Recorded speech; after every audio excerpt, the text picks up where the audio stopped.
The story of Hedviga Golik is one that has been featured on hundreds of top 10 lists of the strange and macabre all over the internet for the past 10 years.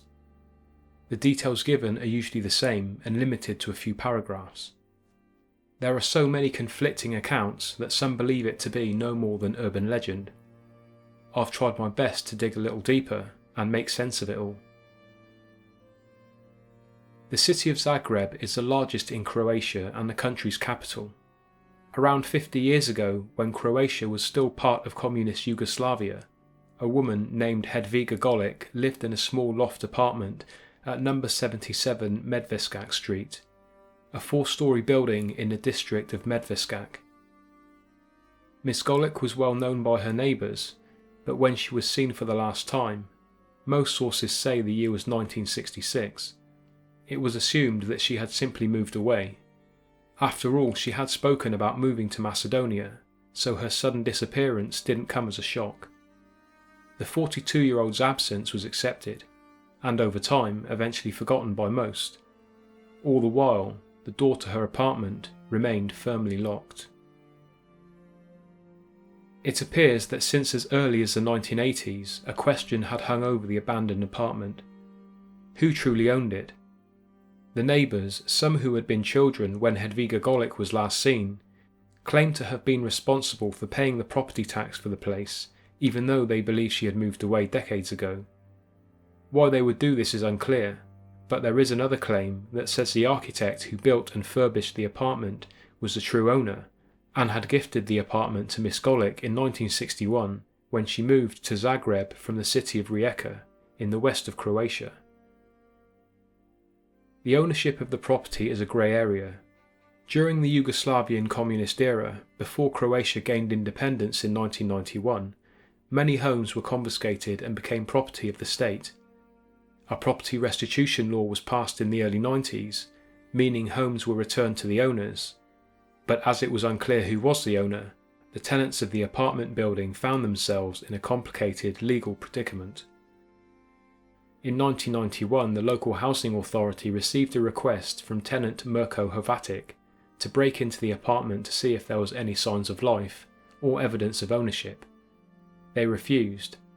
Hovatic later said, "I honestly don't know why nobody has broken into the apartment. We requested it so many times, but nobody has listened to us." In 1998, a crudely written note in black marker forbidding entry appeared on the still-locked door of Hedviga Golik's old apartment, apparently signed by the census committee for the city of Zagreb. But officials working for the organisation denied any knowledge of it. It roughly translates to the following. Based on the law of inheritance, tenant H. Golik remains without inheritance. Until ownership rights are resolved, tenants cannot use the apartment, and every attempt to enter is a criminal offence. It was later found out that an unnamed tenant wrote the note to deter other tenants from entering and using the apartment.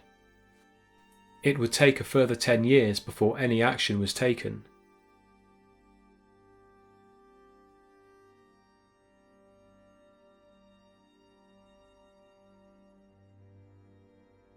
In 2008, decades after Miss Golik was last seen in the neighbourhood, the long-standing dispute over ownership of the property came to a head, when 3 neighbours took it upon themselves to finally investigate.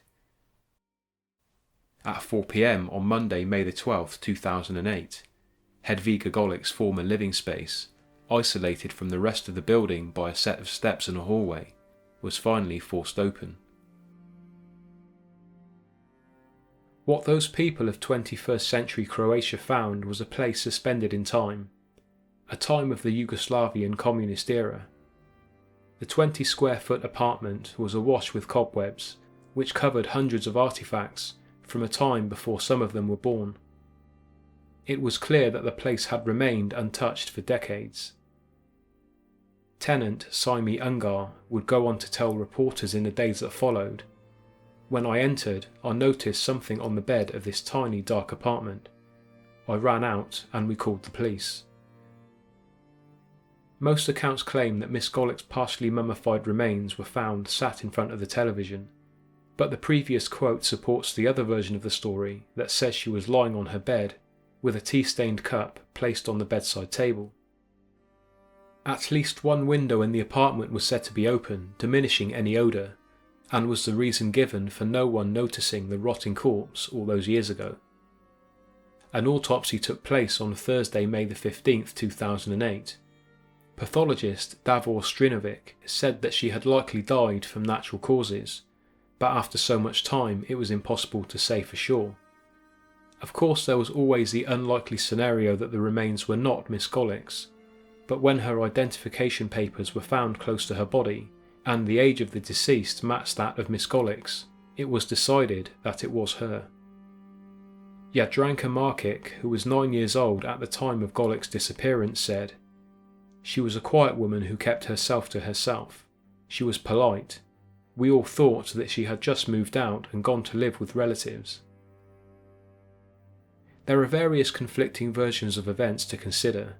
For example, most reports say that Miss Golik was never reported missing, while another said she was reported missing in the 1970s, and a widespread search was made.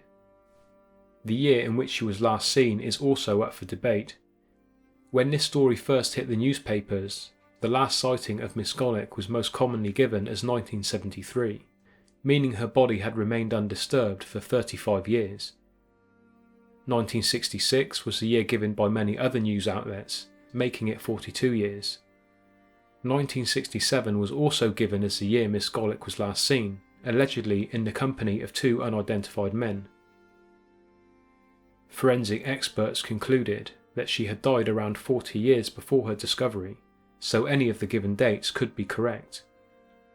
The tenants were left to argue over who had rights to the property, but following the 2008 discovery, it was found that Hedviga Golik had an estranged sister, whom she had fallen out with years ago. Her name was Rosik Leistner, and is first in line to gain ownership of the property if she is still alive and comes forward to claim it.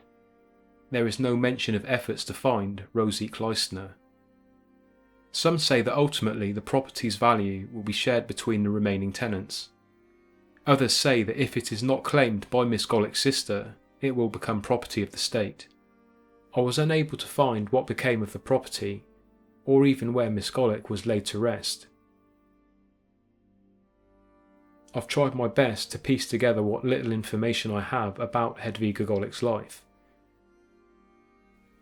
The most intriguing information, and arguably the most reliable, has come from Croatian sources, like the Jutarnji List newspaper. I found out that she was a nurse, working at a hospital in Tresnievka, 3.5 miles southwest of her home. Surprisingly, the architect who built the apartment and allegedly gifted it to Miss Golik in 1961 died just a few months before she was discovered. He was her lover, according to Croatian newspapers. It was also mentioned that neighbours, rightly or wrongly, believed that Miss Golik suffered from schizophrenia due to her bad temper and tendency to isolate herself. 85-year-old Katika Karik was one of the longest-standing tenants in the building and lived on the ground floor. When she spoke to newspapers in 2008 from her retirement home, it appeared that she was the closest thing Miss Golik had as a friend. She said that when Miss Golik was housebound, she would drop money and a shopping list from her window so that Miss Karik could buy her groceries for her. So at one point at least, it appears that she did have someone who cared for her to a degree. Katika Karik also believed that there was a darker side to her friend. According to her, Miss Golik belonged to a religious cult, and admitted that despite others thinking that she had moved away to live with family in Macedonia, she always believed that she had joined the cult. In the aftermath of the 2008 discovery, when the country was made aware of what had happened, the feuding tenants were criticised for their lack of concern and not checking the apartment sooner. They replied by saying that after so many years they had no reason to think anything was amiss, and besides, the law stated that they could not enter the property. There had been many changes since Hedviga Golik's death. Governments came and went, and war broke out and ended. The country she died in no longer existed by the time she was found. Maybe the people who cared about her the most simply passed on too.